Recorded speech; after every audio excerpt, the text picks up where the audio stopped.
In the chilling October darkness of 2013, a 21st birthday bash was in full swing upstairs at Hanlon's pub in Cabra, and in a suburb on the north side of Dublin. Among the revellers lurked one of Dublin's most notorious drug dealers, Greg Lynch. As the clock ticked closer to 2:30 a.m, Lynch stepped outside to have a smoke, not aware of the looming danger ahead. As he walked onto the street, a gunman clad in dark attire and a menacing balaclava walked up to him and shot him from close range with a semi-automatic handgun. Lynch's world exploded into a symphony of pain as he was hit in the face, the force shattering his jaw. As Lynch crumpled to the ground, a chilling symphony of chaos erupted. The gunman, fueled by ruthless intent, ran across the road, unleashing a hail of bullets into the unsuspecting crowd of partygoers lingering outside.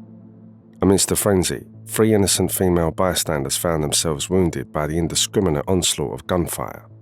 With the bullet still lodged in his head, Lynch was rushed to the Mater Hospital in critical condition.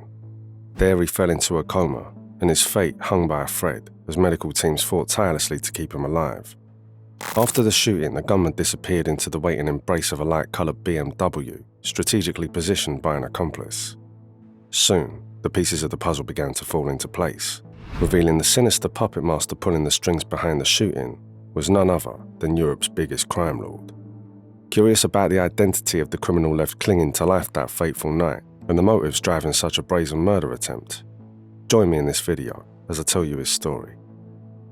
Greg Lynch, originally from the Oliver Bond Flats, has maintained a stronghold over the inner city drug trade, despite his residence shifting across various addresses in the southern part of the city. Operating from the shadows, Lynch has turned the inner city flat complex into a sprawling drug supermarket, where the innocence of childhood is tainted by the grim reality of needles and crack pipes littering the streets. Residents, gripped by fear and silenced by the looming presence of violence, have waged a silent war behind closed doors, campaigning tirelessly to cleanse their community of the drug scourge. Yet, despite the watchful gaze of 11 CCTV cameras, the complex remains a haven for dealers, where the hustle and bustle of illicit trade persists day and night amidst the landscape strewn with the remnants of addiction. Lynch's reign of illicit activity first came to a halt when members of the Garda National Drugs Unit arrested him following a significant heroin bust near the Red Cow in South Dublin back in 2003. Subsequently convicted in 2004, Lynch found himself sentenced to 8 years behind bars, with 2 suspended.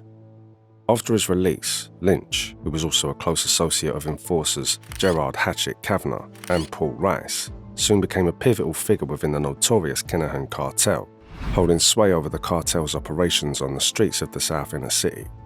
Targeted by Operation GoldenEye, the Garda cracked down on the cartel, which ran parallel to Spanish probes. Lynch found himself squarely in the crosshairs of law enforcement scrutiny. By the summer of 2010, intelligence gathered by the Garda pointed to Lynch's alleged control over a huge network of 60 dealers, making him one of the most senior cartel members on Irish soil.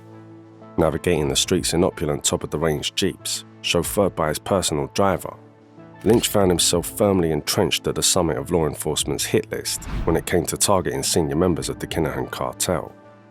Although the cartel didn't pioneer the exploitation of children in drug operations, they certainly perfected it. From as young as 10 years old, these vulnerable youngsters are recruited into the cartel's fold, tasked with transporting drugs and cash on their bicycles or acting as spotters. They're groomed into the dangerous world of organised crime. If caught by Gardaí, their age often shields them from severe consequences, leaving law enforcement powerless to intervene effectively. However, those who lose drugs in a surge may be beaten or stabbed, serving as a chilling warning to others within the gang. Once ensnared in their web, escape becomes a distant dream. Utilising age-old tactics of intimidation and coercion, the cartel instills fear into individuals with no prior criminal records, forcing them into roles they never imagined. Disobedience is not an option. The repercussions are lethal. Families across Dublin's South Inner City lived in perpetual fear, driven to desperate measures like remortgaging their homes to settle drug debts, all in a desperate bid to shield their children from the spectre of violence. The 2013 shooting was not the first time Lynch was targeted. In the months leading up to the attack, the convicted heroin dealer had been the subject of numerous death threats from rival factions. Just the previous December, another sinister plot to take his life had been hatched, only to be thwarted by a bungled surveillance operation by his would-be assailants. During Lynch's recovery, His cartel allies pointed fingers at drug dealer bottler Devoy, accusing him of orchestrating the attack at Hanlon's pub in a bid to muscle in on his turf. The retaliation was swift and brutal. Bottler's brother, Mad Mickey Devoy, paid the ultimate price. In a chilling act of revenge, Mad Mickey was lured to his demise and executed with 3 fatal shots to the head and neck, his lifeless body callously dumped in a desolate laneway in Taller. For months, Lynch's associates were convinced they had got the right man when they killed Devoy. However, Lynch soon discovered that Devoy had been falsely accused. He had no involvement in the shooting. As an act of reparation, €100,000 in compensation was offered to Devoy's brother, Bottler. Yet, when Bottler attempted to transfer the funds to the UK, the money was intercepted by the Criminal Assets Bureau. After the Regency Hotel attack and the split in the Kinahan gang, Lynch was told that it was actually his own who had tried to kill him. Shockingly, his would-be killers were his own childhood friends. You see, that inner city flat complex where he grew up was also the childhood home to mob boss Daniel Kinahan and his brother Christopher Jr. Jean Boylan, the mother of Daniel and Christopher, spent her entire life in the flats, and her local authority home was inherited by her second partner, Harry Mellon, upon her passing in 2014. Lynch's father, Gerard Bray Brady, shared a close friendship with the godfather Christy Kinahan, who himself resided in the Oliver Bond flats for an extended period. It's within this backdrop that Greg grew up alongside Daniel and his brother, forging childhood bonds that would later be tested by the treacherous currents of the criminal underworld.